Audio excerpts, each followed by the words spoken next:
Chapter 8 का नाम क्या है? वर्क एनर्जी एंड पावर या वर्क पावर एंड एनर्जी।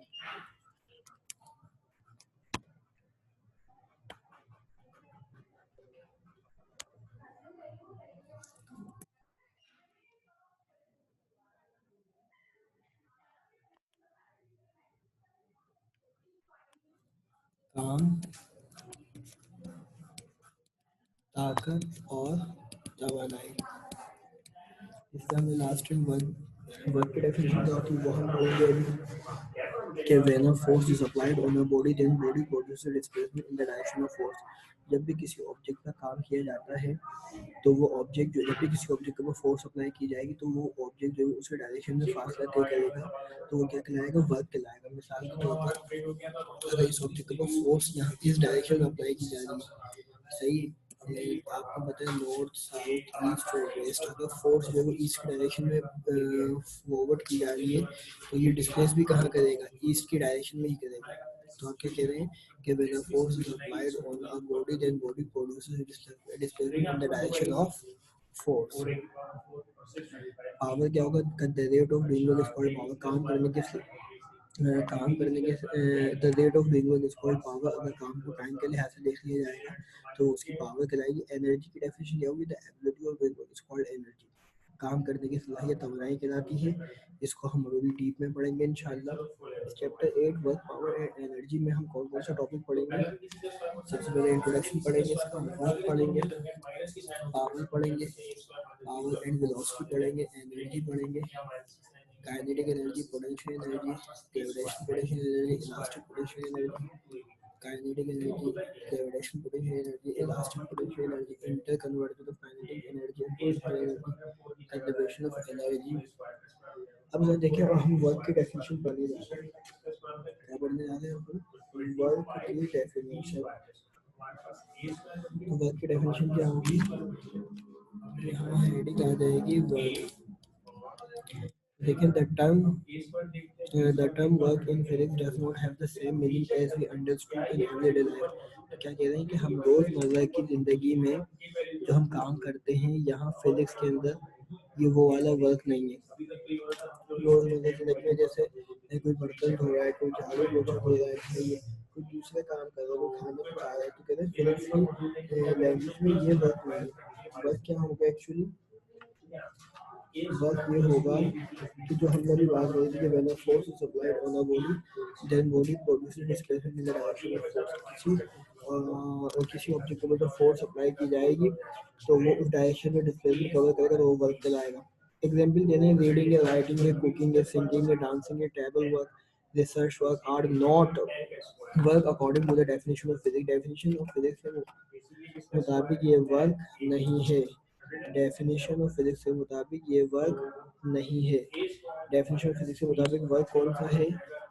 ये वाला है कि the product of force displacement is called work. एक तो आप ये डेफिनेशन बना सकते हैं कि द प्रोडक्ट फोर्स और डिस्प्लेसमेंट का क्या है? प्रोडक्ट है। क्या है? फोर्स और डिस्प्लेसमेंट का जो प्रोडक्ट है वो क्या कहलाएगा? वर्क कहलाएगा। The term work in the product of force and displacement is called work. ये दूसरी डेफिनेशन क्या बन सकती है? दूसरी डेफिनेशन क्या बन सकती है कि when a force produces displacement in the body work is said to be have done. कि देखें आप, इस ऑब्जेक्ट को फोर्स अप्लाई किया जा रहा है तो जिस डायरेक्शन में फोर्स अप्लाई हो रहा है डिस्प्लेसमेंट यानी कि डिस्टेंस भी उस डायरेक्शन में कवर हो रहा है फोर्स की डायरेक्शन में। अब अगर हम बात करें वर्क का फॉर्मूला, तो वर्क का फॉर्मूला आप देखें क्या होता है? W is equal to F S. और आपको पता है W इज इक्वल टू, अगर एफ एस है तो फोर्स की यूनिट न्यूटन, डिस्टेंस की यूनिट मीटर। न्यूटन मीटर को साइंटिस्ट ने अपने नाम में दिया जूल। तो चाहे वर्क हो, हीट हो, सही, इन वर्क की यूनिट और हीट की यूनिट क्या होती है? जूल होती है। वर्क की यूनिट और हीट की यूनिट क्या होती है? स्टूडेंट, जूल होती है। अगर मैं जूल की डेफिनेशन बनाना चाहूँ 1 जूल की, तो आप देखें, आप कहेंगे सर वर्क का फॉर्मूला होता है एफ एस। 1 जूल कब होगा? 1 जूल कब होगा? जब 1 न्यूटन फोर्स होगा और 1 मीटर डिस्टेंस होगा। तो आप देखेंगे कि 1 1 का कितना होता है? 1 न्यूटन मीटर, और 1 न्यूटन मीटर कितना होता है? जूल होता है। तो यहाँ लिखा हुआ है, तो आप डेफिनेशन देखें। If a force of 1 newton displaces a body through 1 metre, कि अगर कोई फोर्स जो है 1 न्यूटन है और अप्लाई कर रहे हैं किसी ऑब्जेक्ट में और फासला ऑब्जेक्ट कितना तय कर रहा है, 1 मीटर फासला तय कर रहा है, हम कहेंगे then the body has done work of 1 joule, तो उसने कितना वर्क किया है, 1 जूल वर्क किया है। Okay okay, work done by a body when an inclined force act on it. अब क्या है, अब ऐसा वर्क डन करने जा रहे हैं जहाँ कुछ ना कुछ जो है वो एंगल बनेगा। लेट सपोज अगर ये कोई ब्लॉक है, इस ब्लॉक को स्ट्रिंग से टाई करके स्ट्रिंग से टाई किया हुआ है और कोई भी पर्सन जो है वो यहाँ मौजूद है और इसको जो है वो इसको क्या कर रहा है, स्ट्रिंग इसके हाथ में है और इसको सरफेस की तरफ से ड्रैग कर रहा है, तो देखिए इसका यहाँ एंगल कितना बनेगा, थीटा बनेगा। तो फोर्स भी इस डायरेक्शन में लग रही है, फासला भी इस डायरेक्शन में हो रहा है, तो आप कहेंगे W equal to F dot S. ये डॉट जो है वो क्या कहलाता है, डॉट प्रोडक्ट कहलाता है। क्या कहलाता है, डॉट जो है वो क्या कहलाता है, डॉट प्रोडक्ट कहलाता है। डॉट क्या कहलाता है, डॉट प्रोडक्ट कहलाता है। सही है। जब भी ये डॉट प्रोडक्ट हटता है तो एफ एस आता है, ये डॉट जैसे ही हटता है एफ एस आता है, उसकी जगह क्या लगता है, कॉस थीटा। एक्स एक्सिस पर है इसलिए कॉस थीटा लग रहा है, वाई एक्सिस पर होता तो क्या लगता, साइन थीटा। तो देखिए फॉर्मूला क्या बन जाएगा, W equal to F S cos theta. Okay, देखिए अब हम अगर इसकी एक पहले मिसाल ले रहे हैं पावर की। मिसाल के तौर पर दो पर्सन है, एक पर्सन ए है और एक पर्सन बी है।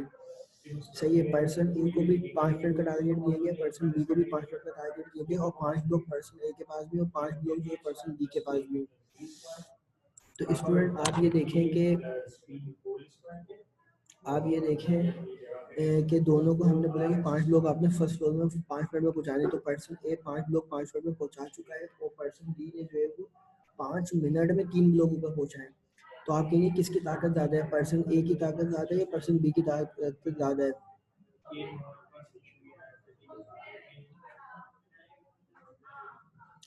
ठीक है हमजा, मैं आपको बताता हूँ। अब्दुल रहमान पर्सन ए की ताकत ज़्यादा है क्योंकि उसने 5 मिनट के अंदर जो है वो 5 लोग ऊपर पहुंचा और पर्सन बी ने 5 मिनट में 3 लोग ऊपर पहुंचाए। तो इसका मतलब अगर किसी के काम को टाइम के लिहाज से देखा जाए तो आप क्या कह सकते हैं, उसकी पावर का अंदाजा लगा सकते हैं। किसी के काम को अगर टाइम के लिहाज से देखा जाए तो उसकी पावर का अंदाजा लगा सकते हैं। तो हमसे का एक सवाल है कि सर अगर आप किसी की वैल्यू सपोज कर रहे हैं या फॉर्मूला लगा रहे हैं, वो एक्सप्लेन कर दें आप। दोबारा बता देता हूँ, ऊपर मैंने कहा था कि 1 जूल की डेफिनेशन बताओ। तो वर्क का फॉर्मूला क्या होता है, W equal to F S. अगर मुझे इसको 1 जूल बनाना है तो फोर्स भी 1 न्यूटन रखना होगा और डिस्टेंस भी 1 मीटर रखना होगा। फोर्स भी 1 न्यूटन रखना होगा, डिस्टेंस भी 1 मीटर। तो देखिए ये 1 1 और न्यूटन मीटर आ जाएगा और आप देखें ये क्या बन जाएगा, 1 न्यूटन मीटर। तो न्यूटन मीटर किसके बराबर होता है, 1 जूल के बराबर होता है।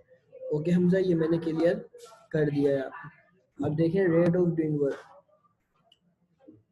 तो क्या कह रहे हैं, अब पावर की अगर हम डेफिनेशन पढ़ें तो the rate of doing work is called power.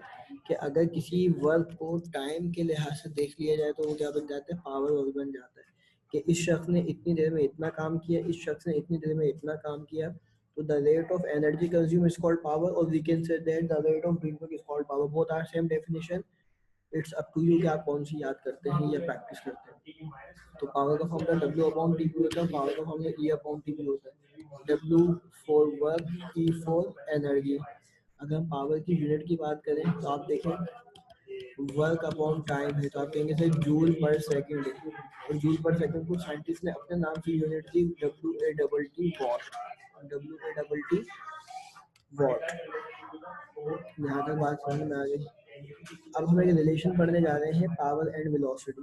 Power and velocity का रिलेशन क्या होगा कि suppose a constant force act on a body and displaces it through a distance d। First country किसी ऑब्जेक्ट को हमने force apply की, वो f है और उस फोर्स के नतीजे में कितना डिस्प्लेसमेंट कवर किया है, वो d है। इन the direction of force in time interval t the work done. तो आपको पता है कि w किसका बराबर हो जाएगा, f d के बराबर होगा। पावर का फॉर्मूला क्या है, w अपॉन टाइम। अगर मैं w की जगह क्या रख दूं, f d या f s रख दूं, तो आप देखें ये टाइम तो आप जानते हैं एफ अपनी जगह पे रहेगा, डिस्टेंस अपॉन टाइम किसके बराबर होगा, एस के, वी के। डिस्टेंस अपॉन टाइम किसके बराबर होगा, वी के। जो आपको पता है ना वेलोसिटी का फॉर्मूला एस अपॉन टी होता है या डी अपॉन टी होता है। तो ये एक और नया फॉर्मूला बन जाएगा, P is equal to F V, जिसको हम क्या कह रहे हैं, hence power is the product force and velocity. अगर आपको न्यूमेरिकल में वर्क दिया हो, टाइम दिया हो, तो फॉर्मूला लगाएंगे P is equal to W upon T. अगर आपको न्यूमेरिकल में फोर्स और वेलोसिटी दी होगी तो आप फॉर्मूला लगाएंगे F इंटू वी। तो power is more commonly expressed in kilowatt. Kilowatt में अगर आप यूज करेंगे तो किलो का मतलब 1000 होता है, और हॉर्स पावर में यूज करेंगे इसकी एक और यूनिट होती है, तो 1 हॉर्स पावर 550 फीट पॉन्ड पर सेकंड के बराबर होता है। 1 हॉर्स पावर 746 वॉट के बराबर होता है। ये एमसीक्यूज में आता है, तो आप इसको याद रखिएगा। जब कहेगा 1 हॉर्स पावर पॉन्ड में हो कितना होता है तो 550 होता है, 1 हॉर्स पावर वॉट में कितना होता है तो 746 होता है। Energy, there are different kind of energy. There are different kind of energy: heat energy, solar energy, mechanical energy, hydropower energy, nuclear energy, light energy, chemical energy, electrical energy, tidal energy, geothermal energy, magnetic energy। तो ये यहाँ तक तमाम जो energy की types हैं, तमाम student जल्दी से पावर और वेलोसिटी जो मैंने अभी रिलेशन करवाया है इसको रफ कॉपी में एक मरतबा लिख कर देखें। The time start is now. तो पहली टाइप क्या है, हीट एनर्जी। पहली टाइप क्या है, हीट एनर्जी। तो हीट एनर्जी की अगर हम डेफिनेशन देखें स्टूडेंट, तो आप देखें, heat energy is used in many purposes as in houses. Heat energy को कई पर्पसेस के लिए इस्तेमाल किया जाता है। हाउसेस में मिसाल के तौर पर कुकिंग के लिए इस्तेमाल किया जाता है, इंडस्ट्रीज में सोर्स ऑफ एनर्जी के लिए इस्तेमाल किया जाता है, और पावर जनरेशन के लिए इस्तेमाल किया जाता है। सोलर एनर्जी क्या होती है, शमसी तवानाई। सूरज की तवानाई सोलर एनर्जी होती है। सूरज की जो एनर्जी है, it is the largest source of energy, is it is used to automatically for photosynthesis and production of glucose and fruits and natural products. इन तमाम चीज़ों के लिए इस्तेमाल होने वाली एनर्जी होती है उसको सोलर एनर्जी कहते हैं। Now days electrical energy is produced by solar energy. Electrical energy की मदद से आप सोलर एनर्जी की मदद से आप इलेक्ट्रिकल एनर्जी को इंट्रोड्यूस करते हैं, जो सोलर पैनल या सोलर सेल कहलाते हैं। मैकेनिकल एनर्जी की अगर हम बात करेंगे तो this energy is produced by means of any other energy. Solar energy को उर्दू में कहते हैं शमसी तवानाई, यानी कि सूरज की तवानाई। सूरज से जो रेज आती हैं वो सोलर एनर्जी कहलाती है, जिनके से आप देखें ना, सही है।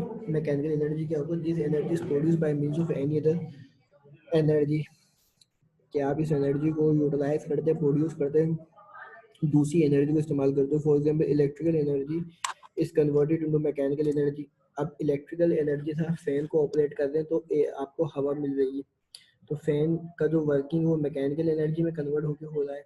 लाइक इन ग्राइंडर, ग्राइंडर वगैरह है, लेकिन अगर आप किसी चीज़ को मशीन के जरिए जो है वो ग्राइंड करते हैं, तो आप इलेक्ट्रिकल एनर्जी से मैकेनिकल एनर्जी प्रोवाइड करके आप क्या करते हैं, ग्राइंड करते हैं। Washing machine, our homes and in industries and many machine work on the basis of mechanical energy. बहुत सारे वर्क हैं जिसकी वजह से मैकेनिकल एनर्जी को इस्तेमाल करते हुए करते हैं। हाइड्रो पावर एनर्जी की अगर हम बात करें तो the energy in flowing water is called hydro power energy. जो एनर्जी वाटर की फॉर्म में फ्लो हो रही है वो हाइड्रो पावर एनर्जी कहलाती है। It is use to create electrical energy in our country which is further use to for many purposes. इसकी मदद से आप जो इलेक्ट्रिकल एनर्जी को अपने मुल्क में इस्तेमाल कर सकते हैं, इलेक्ट्रिकल एनर्जी प्रोड्यूस करने के लिए। Nuclear energy is being used in producing electricity for moving heavy machine selling ships in the ocean. It is used in nuclear bomb. सही है, न्यूक्लियर एनर्जी बेसिकली क्या है, जैसे न्यूक्लियर बॉम्ब में atomic bomb है, सही है, उनसे जो एनर्जी रिलीज होती है वो न्यूक्लियर एनर्जी कहलाती है। लाइट एनर्जी अगर हम बात करेंगे, light energy is used in place of solar energy at night. आप देखें जब ऐसे आपने सोलर लाइट्स क्रिएट की हैं कि जब सूरज की रोशनी पड़ती है तो वो ऑफ हो जाती है, जब सूरज की रोशनी हटती है तो क्या हो जाती है, ऑन हो जाती है। तो सोलर एनर्जी एट नाइट के तौर पर आप यूज करते हैं। All work which can be done by solar energy can also be done by light, but efficiency of light energy is then solar. सही है। Other solar energy stored in the compound is known as chemical energy. For example, आपके पास कोल and petroleum की solar energy नहीं है, इसका chemical energy का है, ये केमिकल एनर्जी।